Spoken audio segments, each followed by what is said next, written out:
A lot of people think that algorithm-style interviews are broken, and if you do even a little bit of research, this feels like the predominant view. And it's a really tempting one because it captures a lot of the frustration that people understandably have around a process that feels elitist and detached from the actual job. One big issue though is that it focuses way too much on the candidate's perspective and doesn't fully factor in the company's, so it's a common case of reasoning with incomplete information. But not only is it wrong, it's also damaging because it leads people to prepare in counterproductive ways or give up completely. The major arguments for why they're broken fall into one of these buckets. 1, they're irrelevant. 2, they're just about memorization. 3, the time pressure is fake. 4, they filter out qualified people unnecessarily. And 5, alternatives like TakeHomes are better. They all sound reasonable, but if you dig a little deeper, you'll find that they don't make a lot of sense. Before we move on, I need to define a term: problem solving. Problem solving is the ability to make progress on difficult problems you've never seen before using logical reasoning only. In other words, what can you do when the only thing you can rely on is your own thinking? So no Googling, no research. How good are you really at figuring things out on your own? So rather than just paying attention to whether you get the right answer at the end, which most people think it's about, when assessing problem-solving ability, people pay attention to things like, when you come to a challenge, do you fully engage or do you step back and give up? When you notice a bug, do you fix it systematically or do you start randomly changing things? Can you clearly explain what you're doing and why? And can you think through trade-offs in a nuanced way? Imagine you're an interviewer and you give candidates 30 minutes to solve a problem that you know will take at least 10 hours. Given that nobody will get the answer, you have to see what they actually do with their time. That's what it means to assess problem-solving ability. It's not about the answer at the end, it's about how you make progress and move towards it. Now that we're on the same page about problem solving, why do these companies ask about data structures and algorithms in the first place? Well, you can't ask questions assuming zero prerequisite knowledge, so given that there must be some, companies want to minimize the amount to keep the emphasis on problem solving rather than knowledge recall. To do this, they focus on the subset of knowledge that's universal to all programming, and that's data structures and algorithms. Nothing else meets the requirement of being totally universal to all programming. That's why they don't ask specific things about your favorite tool. They don't care about front end and back end. These are all niche areas that do not apply to all programmers. They're not universal.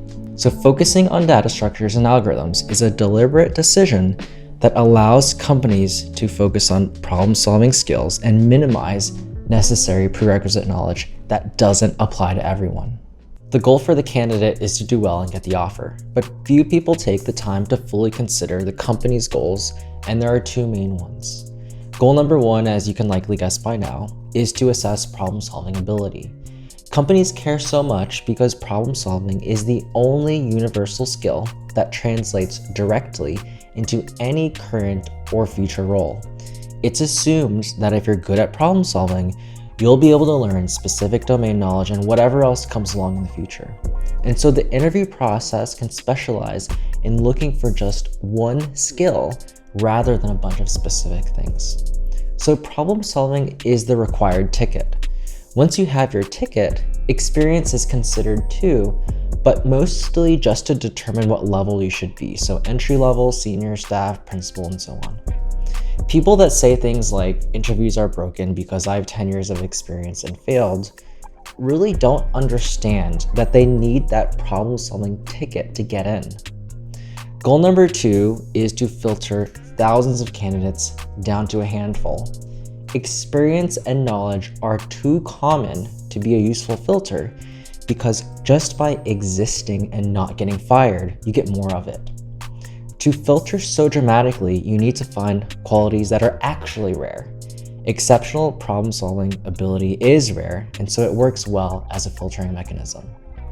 One reason why it's so rare is that it's incredibly hard to develop. It takes a ton of deliberate practice often over many years, to make noticeable improvements. As you listen to the arguments, your mind might wander to bad interview experiences you've had, and that might make you very resistant to what I'm about to say. But make sure that you separate bad implementations of an idea from the idea itself. For example, no one would say restaurants are broken because they've been to some bad ones. What we're talking about here is the underlying idea. The most popular argument is that interviews are irrelevant to the job, and by irrelevant, they mean that the problems rarely come up in real life, and therefore, how you answer these fake questions doesn't say anything about how good you actually are. Seems reasonable, but let's think about this a little bit. Assume you have two brain surgeons. One can only handle routine surgeries, but if anything unusual happens, the patient dies. Another surgeon can handle the routine cases and the unusual ones too. You're about to get a surgery, and you have to interview these two, but you don't know which is which, so what do you do? The optimal strategy is actually to ask only tricky questions, because only the surgeon you want will be able to pass. The whole point is to do precisely the thing that the critics think is a waste of time. You could also argue that both are competent because handling routine cases well is not nothing. But one surgeon is obviously better, and a competitive interview process needs to find that person. Some other considerations. The process you use to solve hard problems, whether they're realistic or not, is the same, and so realism doesn't matter. Also, what makes something feel realistic is context.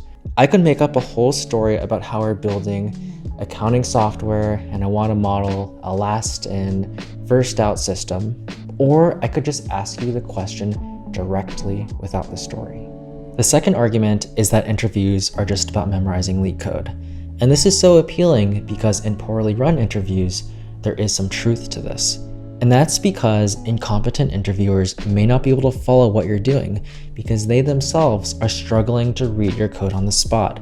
And so they may be more than happy to accept a memorized answer, even if your thought process made no sense.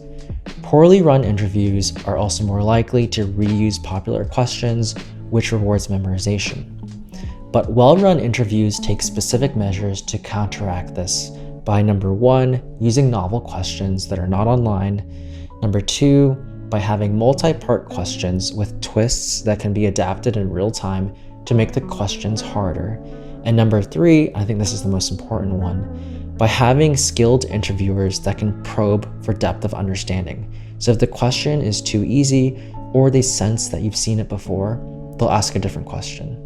So yes, memorization can be useful, but only in extremely limited cases where all your interviewers happen to be incompetent and you happen to have memorized every single question across multiple rounds.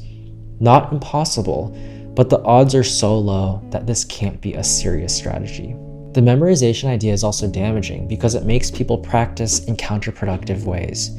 If you really think it's just about memorization, you're more likely to give up and look at solutions because you think that's the point. You just need to memorize the solutions. But if you do this, you won't develop any problem-solving skills. And then when you do get stuck in an actual interview, things are unlikely to go well. The right way is to patiently struggle and do everything you possibly can to solve problems on your own. And a key part of this is working on problems that are at the right difficulty. You want to sequence them such that you're always working just at the edge of your ability. If you do things this way, you will develop strong problem-solving skills using LeetCode style questions. But like all hard things, this is easier said than done, and few will actually do it. So yes, some practice with LeetCode is likely necessary, but well-run interviews reward those that use LeetCode to develop their problem-solving skills and punish people who think it's about memorization. Argument 3 is that the time pressure is unrealistic, and the thinking goes, typically I have days or weeks to work on an issue, so why am I being asked to do something in 45 minutes?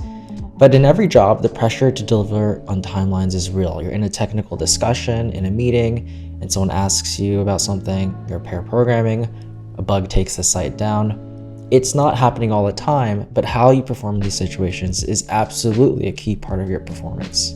Argument 4 is that interviews filter out qualified people. And the thinking here is something like, I know a friend who's qualified but still got rejected when they really deserved to get it. You have to look at it though from the company's perspective. If there was a better candidate, the process worked as intended. They're not trying to hire everyone that could possibly do the job. They're looking for the best person they can find to do the job. You have to remember that at the end of the day, it's a competitive process with limited slots. Clearing a minimum competence bar is likely not enough. Argument 5 is that we should do take-homes instead. Typically, take-homes are structured as a 2-part process where you do an assignment at home and then meet live to discuss it if your work is good enough. But there are some really serious issues with this. The biggest is that you just can't observe the problem-solving process at all, and that defeats the whole purpose if that's what you want to evaluate. Aside from that, it's impossible to know if the candidate cheated. You can talk to them afterwards, but someone could have coached them through potential questions. It's also impossible to know how much time they spent, which makes it hard to compare submissions. And then from the candidate's perspective, time spent improving problem solving applies to all interviews, but this is not true for take-homes, which tend to be more specific and knowledge-based. Because of this, strong problem solvers tend to prefer algorithms interviews and avoid take-homes. This creates a weird self-selection issue where take-homes might attract a different type of candidate than algorithms interviews. When it comes to interviews, you have to understand both the candidate and company perspectives. And the side that's too often missing is the company's, because they're just not in these conversations, especially when people are complaining online. And if you want to do well in these interviews, it's important to remember that strong problem solvers tend to enjoy the process. So if you can come to interviews with more curiosity, with more excitement, you'll probably do a lot better. My view is that the problem-solving skills that you can develop through preparing for interviews are a great way to get better at programming. And that's why the curriculum that I've designed at Watch and Code overlaps a lot with the skills that interviewers are looking for. The hard reality is that every decent programmer I know is pretty good at these interviews, and that's not an accident. I think it's because these interviews actually do identify specific habits and behaviors that all great programmers have, and that's why they've endured despite all the criticism.